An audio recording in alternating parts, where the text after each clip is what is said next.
konstitusi negara. Yang pertama ada pengertian konstitusi.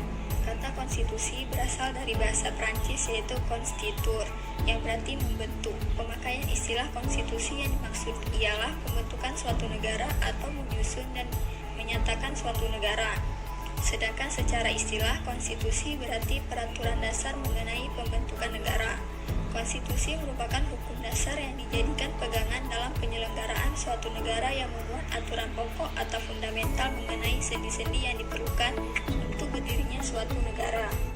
Dalam konteks institusi negara, konstitusi bermakna pemakluman tertinggi negara yang berisikan pemegangan kedaulatan tertinggi dalam suatu negara, struktur negara, bentuk pemerintahan, kekuasaan legislatif, dan kekuasaan peradilan. Konstitusi dapat berupa hukum dasar tertulis yang lazim disebut undang-undang dasar dan dapat pula tidak tertulis. Konstitusi yang tertulis itu biasa disebut dengan undang-undang dasar, sedangkan konstitusi yang tidak tertulis disebut konvensi, yaitu kebiasaan ketatanegaraan atau aturan-aturan dasar yang timbul dan terpelihara dalam praktik penyelenggaraan negara. Dari definisi yang sudah saya jelaskan tadi, kita dapat mengetahui bahwa pengertian konstitusi itu dapat disederhanakan rumusannya sebagai kerangka negara yang diorganisasi dengan melalui hukum. Dalam hal mana hukum menetapkan, yang pertama ada pengaturan mengenai lembaga-lembaga permanen, yang kedua fungsi dari alat-alat perlengkapan, dan yang ketiga ada hak-hak tertentu yang telah ditetapkan. Yang kedua ada kedudukan, fungsi, dan tujuan konstitusi. Kedudukan, fungsi, dan tujuan konstitusi dalam negara berubah dari zaman ke zaman. Pada masa peralihan dari negara feodal monarki atau oligarki dengan kekuasaan mutlak penguasa ke negara nasional demokrasi, konstitusi berkedudukan sebagai benteng pemisah antara rakyat dengan penguasa, yang kemudian secara berangsur-angsur mempunyai fungsi sebagai alat rakyat dalam perjuangan kekuasaan melawan golongan penguasa. Sejak itu, setelah perjuangan dimenangkan oleh rakyat, konstitusi bergeser kedudukan dan perannya dari sekedar penjaga keamanan dan kepentingan hidup rakyat terhadap kezaliman penguasa menjadi senjata pamungkas rakyat untuk mengakhiri kekuasaan sepihak satu golongan dalam sistem monarki dan oligarki, serta untuk membangun tata kehidupan baru atas dasar landasan kepentingan bersama rakyat dengan menggunakan berbagai ideologi seperti individualisme, liberalisme, universalisme, demokrasi, dan sebagainya. Di negara-negara yang berdasarkan demokrasi konstitusi, undang-undang dasar mempunyai fungsi yang khas, yaitu membatasi kekuasaan pemerintah sedemikian rupa, sehingga penyelenggara kekuasaan tidak bersifat semena-mena. Dengan demikian, diharapkan hak-hak warga negara akan lebih terlindungi. Gagasan ini dinamakan konstitusionalisme. Pada prinsipnya, tujuan konstitusi adalah untuk membatasi kesewenangan tindakan pemerintah, untuk menjamin hak-hak yang diperintah, dan merumuskan pelaksanaan kekuasaan yang berdaulat. Oleh karena itu, setiap konstitusi senantiasa mempunyai dua tujuan.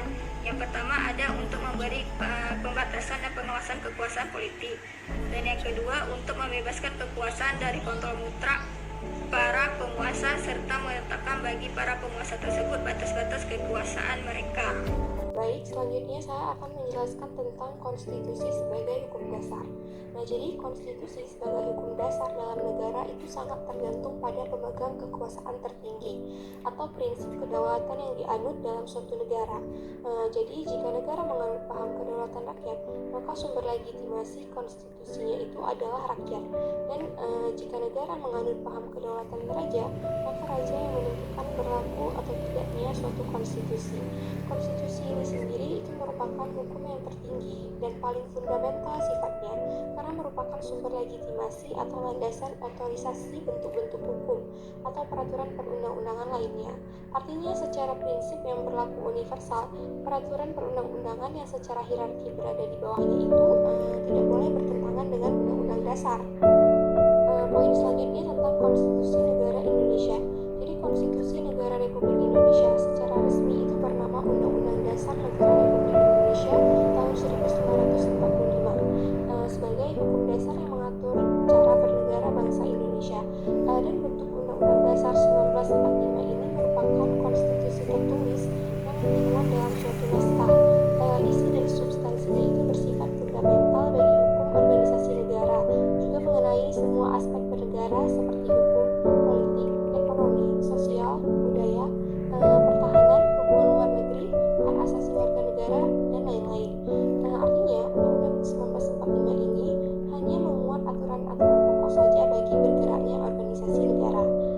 Selanjutnya, seiring perkembangan sejarah, konstitusi negara Republik Indonesia itu telah mengalami beberapa pergantian, yaitu yang pertama periode Undang-Undang Dasar 1945, yang kedua periode Konstitusi Republik Indonesia Serikat, yang ketiga periode Undang-Undang Dasar Sementara 1950, dan yang keempat periode Undang-Undang Dasar 1945, dan yang kelima, yang terakhir, periode Undang-Undang Dasar Republik Indonesia 1945.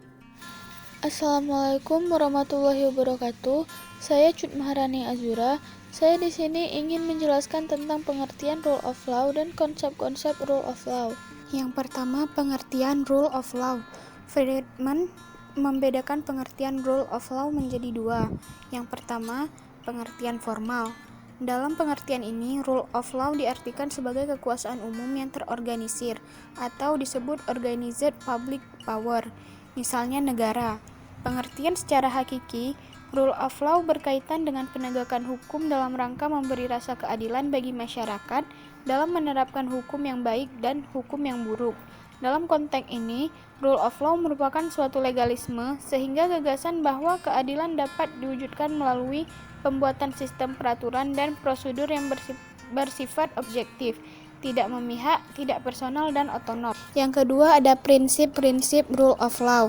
Di Indonesia, prinsip-prinsip rule of law secara formal tertera dalam A. Pembukaan Undang-Undang 1945 yang menyatakan pertama, bahwa kemerdekaan itu adalah hak segala bangsa karena tidak sesuai dengan peri kemanusiaan dan peri keadilan.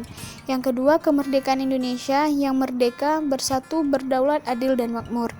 Yang ketiga, untuk memajukan kesejahteraan umum dan keadilan sosial.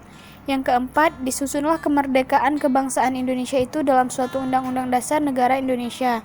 Yang kelima, kemanusiaan yang adil dan beradab, serta dengan mewujudkan suatu keadilan sosial bagi seluruh rakyat Indonesia. Prinsip-prinsip tersebut pada hakikatnya merupakan jaminan secara formal terhadap rasa keadilan bagi rakyat Indonesia, juga keadilan sosial, sehingga pembukaan Undang-Undang 1945 bersifat tetap dan instruktif bagi penyelenggara negara. Dengan demikian, prinsip-prinsip rule of law merupakan dasar pengambil kebijakan bagi penyelenggaraan negara atau pemerintahan, baik di tingkat pusat maupun daerah, yang berkaitan dengan jaminan atas rasa keadilan, terutama keadilan sosial. B. Pasal-pasal Undang-Undang 1945, yaitu yang pertama, negara Indonesia adalah negara hukum, seperti yang tertera pada pasal 1 ayat 3. Yang kedua, kekuasaan kehakiman merupakan kekuasaan yang merdeka untuk menyelenggarakan peradilan guna menegakkan hukum dan keadilan, seperti pada pasal 24 ayat 3.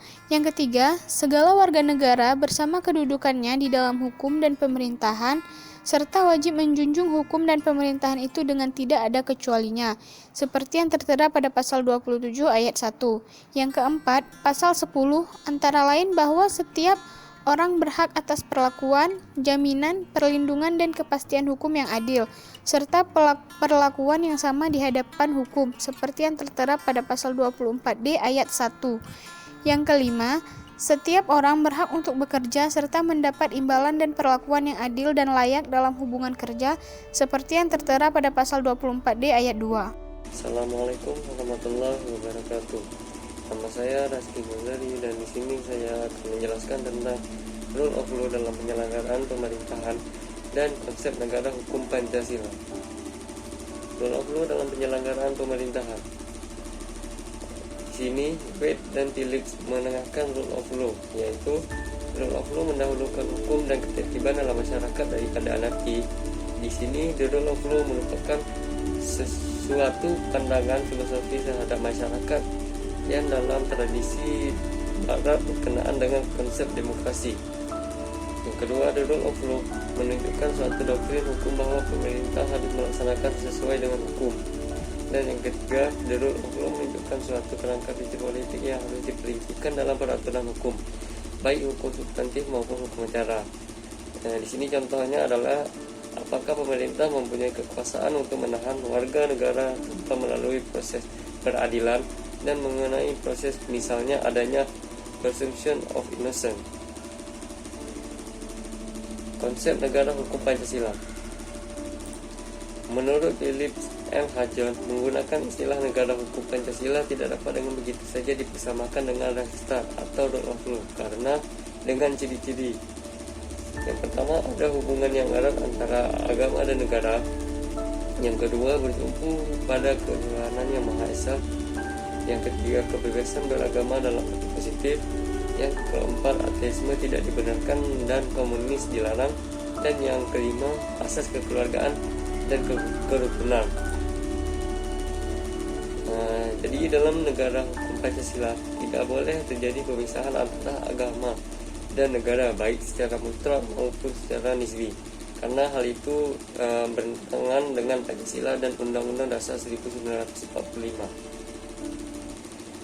Sekian dari saya, terima kasih. Assalamualaikum warahmatullahi wabarakatuh.